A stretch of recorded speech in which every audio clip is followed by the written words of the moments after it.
സത്ലി episode CPMൻ്റെ നിന്ന് പോയി. ശബരിമലയുമായി ബന്ധപ്പെട്ട ഒരു ദുഷ്വാക്ക് കേൾക്കാൻ CPM ആഗ്രഹിക്കുന്നില്ല. അതിൻ്റെ അവസാനത്തെ കറയും കഴുകിക്കളയാനാണ് അയ്യപ്പ സംഗമം സംഘടിപ്പിച്ചത്. അവസാനത്തെ അതിൻ്റെ എതിർ സാധ്യതകളെയും ഇല്ലാതാക്കാനാണ് വെള്ളാപ്പള്ളി നടേശനെ പോലെ ഇപ്പോൾ അദ്ദേഹം ഉണ്ടാക്കുന്ന വിവാദം എന്താണെന്ന് നമുക്കറിയാം. അങ്ങനെ ഒരാളെ അസാധാരണമാവിധം മുഖ്യമന്ത്രി പിണറായി വിജയൻ അദ്ദേഹത്തിൻ്റെ കാറിൽ കയറ്റി. സാധാരണ പിണറായി വിജയൻ ഒരു ജില്ലയിൽ ഒരു പരിപാടി പങ്കെടുക്കാൻ പോയാൽ അവിടുത്തെ ജില്ലാ സെക്രട്ടറിയാണ് കയറ്റുക, എവിടെയെങ്കിലും പോയാൽ. അതാണ് അതിൻ്റെ ഒരു രീതി. അതിൽ നിന്ന് വേറെ ആരെയും കയറ്റാറില്ല. അപ്പോൾ ഇവിടെ പക്ഷേ വെള്ളാപ്പള്ളി നടേശനെ പോലെ ഒരു BDJS എന്നൊരു പാർട്ടി ഉണ്ടാക്കി ആ പാർട്ടിയെ BJPക്ക് കൊടുത്ത് ആ പാർട്ടിയുടെ വളർച്ചയ്ക്ക് വേണ്ടി വിഷൽ വർത്താനം പറഞ്ഞുകൊണ്ടിരിക്കുന്ന ഒരാളെ കാറിൽ കയറ്റി. എന്തിനാണ്?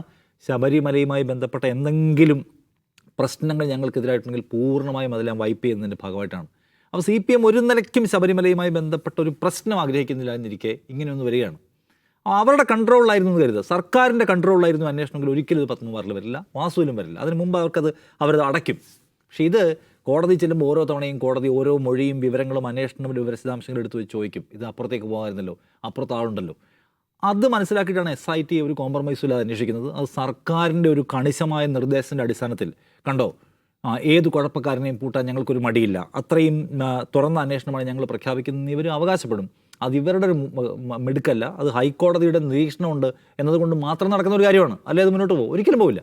കാരണം ശബരിമല ഉണ്ടാക്കാൻ പോകുന്ന ഇമ്പാക്റ്റ് ചെറുതായിരിക്കില്ല എന്ന് സർക്കാരിനറിയാം. അതുകൊണ്ട് എനിക്ക് തോന്നുന്നത് CPMൻ്റെ കയ്യിൽ നിന്ന് കംപ്ലീറ്റ് ആയിട്ട് പോയി. ഇനി വരുന്നതിനെ നേരിടുക എന്നത് മാത്രമേ അവരുടെ മുമ്പിലുള്ളൂ. അതിപ്പോൾ എങ്ങോട്ടൊക്കെ അന്വേഷണം പോകുന്ന നോക്കി തന്നെ അറിയണം. ഒരുപക്ഷേ അത് മുകളിലേക്ക് പോയേക്കാം, അല്ലെങ്കിൽ ഇവിടെ അവസാനിച്ചേക്കാം. പക്ഷേ അന്വേഷണ സംഘം പറയുന്നത് ഇതിൻ്റെ മുഖ്യ ആസൂത്രകൻ ഇപ്പോൾ ഇദ്ദേഹമാണെന്നാണ്. അങ്ങനെയാണെങ്കിൽ പക്ഷേ ഇവിടെ അവസാനിച്ചേക്കുമായിരിക്കും. പക്ഷേ അന്വേഷണം ഇവിടെ അവസാനിച്ചാലും ഇത് ഡാമേജ് എന്ന് പറയുന്ന സംഗതി സംഭവിച്ചു കഴിഞ്ഞിട്ടുണ്ട്. കാരണം ഹൈക്കോടതി അന്വേഷണത്തിന് നിർദ്ദേശം നൽകിയിട്ടില്ലായിരുന്നുവെങ്കിൽ പിന്നെയും തുടർന്നേനെ പോറ്റിമാരുടെ കൊള്ള എന്ന ചോദ്യം ജനങ്ങളുടെ മനസ്സിലുണ്ടല്ലോ. നിങ്ങളെ ഒരു കാര്യം ഏൽപ്പിച്ചിരിക്കുകയാണ്, നിങ്ങളെ സംരക്ഷിക്കാനും കൊണ്ടു നടക്കാനും. നിങ്ങളത് ചെയ്യുന്നില്ല എന്ന് മാത്രമല്ല, നിങ്ങളുടെ തന്നെ പ്രധാനപ്പെട്ട നേതാക്കളായിട്ടുള്ള ആൾക്കാർ പദവിയിലിരുന്ന് സ്വത്തടിക്കുകയാണ്. അപ്പോൾ ഹൈക്കോടതിക്ക് ഇടയ്ക്ക് ഒരു സംശയം തോന്നി ഹൈക്കോടതി ഇൻവെസ്റ്റിഗേറ്റ് ചെയ്യാൻ നിർദ്ദേശം കൊടുക്കുന്നു. അപ്പോഴാണ് ഇത് പിടിക്കപ്പെട്ടത്. സോ ആ വിശ്വാസ പ്രശ്നമുണ്ടല്ലോ. വിശ്വാസം മീൻസ് ഞാൻ പറഞ്ഞ അയ്യപ്പനുള്ള വിശ്വാസമല്ല, ഭരിക്കാൻ ഏൽപ്പിച്ചിരിക്കുമ്പോൾ നന്നായി കൊണ്ടു നടക്കുന്നുള്ള ഭക്തരുടെ വിശ്വാസത്തിന് ഉണ്ടായിട്ടുള്ള മുറിവുണ്ടല്ലോ, അത് പരിഹരിക്കാൻ ചില്ലറ എളുപ്പമായിരിക്കും തോന്നുന്നില്ല. ഒരു കാര്യമുണ്ട്, വളരെ തുറന്ന പ്രതിഷേധങ്ങൾ ഉണ്ടാവാതിരിക്കാൻ സർക്കാർ പല ഇടപാടുകൾ നടത്തുന്നു. ഇപ്പോൾ ഒന്ന് ചെയ്യേണ്ടതൊന്ന് NSSഉം SNDP ഒക്കെ ആണല്ലോ, അവരെല്ലാം സർക്കാർ ഡീൽ ചെയ്തിട്ടുണ്ട്. വെള്ളാപ്പള്ളി നടേശൻ പറഞ്ഞത് ഇതിൽ പോറ്റി ചെയ്തിട്ടുള്ള ഒറ്റപ്പെട്ട സംഭവത്തിൻ്റെ പേരിൽ നമ്മൾ ഈ ബഹളം ഉണ്ടാക്കേണ്ട കാര്യമില്ലെന്നാണ്. വെള്ളാപ്പള്ളി സർക്കാർ ഡീൽ ചെയ്ത് കഴിഞ്ഞിട്ടുണ്ട്. NSSഉം പഴയതുപോലെ നാമജപ ഘോഷയാത്രയായിട്ടൊന്നും വരുന്നില്ല, അവർ ഡീൽ ചെയ്തിട്ടുണ്ട്. പക്ഷേ ഞാനിപ്പോൾ കഴിഞ്ഞ 2-3 ദിവസമായിട്ട് ഇങ്ങനെ പഞ്ചായത്ത് ഇലക്ഷനുമായി ബന്ധപ്പെട്ട് ആളുകൾക്കിടയിലുള്ള പരിപാടിയായിട്ട് സഞ്ചരിച്ചിട്ട് ഇപ്പോൾ വന്നതേ ഉള്ളൂ. അപ്പോൾ ആളുകൾക്കിടയിൽ ഇതൊരു പ്രശ്നമാണ്. നമ്മളത് പുറത്ത് ഈ സംഘടനകളുടെ ശബ്ദമായി കേൾക്കുന്നില്ലെങ്കിലും ശബരിമലയുമായി ബന്ധപ്പെട്ട് ഓൾറെഡി ഒരു മുറിവുണ്ടല്ലോ, ആ മുറിവ് പാതി ഉണങ്ങിയിരിക്കുകയായിരുന്നു. അത് വീണ്ടും ആ വുഡ് വലുതായിക്കൊണ്ടിരിക്കുന്നു. ആളുകൾക്ക് അത് ഇമോഷണൽ പ്രശ്നമായി മാറുന്നുണ്ടെന്നാണ്. ഗവൺമെൻറ്റിന് പലതരത്തിലുള്ള സംഗതികൾ നോക്കുന്നുണ്ട്. അപ്പർ കാസ്റ്റ് ഹിന്ദു കമ്മ്യൂണിറ്റിക്കിടയിൽ മാത്രമേ അതൊരു വികാരമാകൂ, താഴെത്തട്ടിൽ പ്രശ്നമില്ലെന്നാണ്.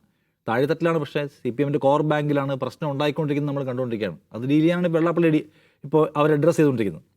സോ ഇത് CPMൻ്റെ കയ്യിൽ നിന്ന് പോവുകയും ഒരു പക്ഷേ CPMന് ഒരു നെഗറ്റീവ് ഫാക്ടർ വർക്ക് ചെയ്യാൻ പോകുന്നുണ്ടെങ്കിൽ അതിലേറ്റവും ഒരു മേജർ റോൾ കൈകാര്യം ചെയ്യാമെന്നായിട്ട് ശബരിമല മാറും എന്ന കാര്യത്തിൽ നിലവിൽ എനിക്ക് സംശയമൊന്നുമില്ല. അല്ലെ പിന്നെ അതിനപ്പുറമുള്ള വലിയ അത്ഭുതങ്ങൾ സംഭവിക്കുകയും ചെയ്യണം. പക്ഷേ ഇപ്പോഴത്തെ സാഹചര്യത്തിൽ CPMനും ശബരിമലയ്ക്കും ഇടയിലുണ്ടെന്ന വിശ്വാസത്തിൻ്റെ അവർ അടച്ചു വെച്ച വെടമുണ്ടല്ലോ, അത് വീണ്ടും ഓപ്പൺ ചെയ്യപ്പെടുന്നതാണ് ഇപ്പോഴത്തെ യാഥാർത്ഥ്യം.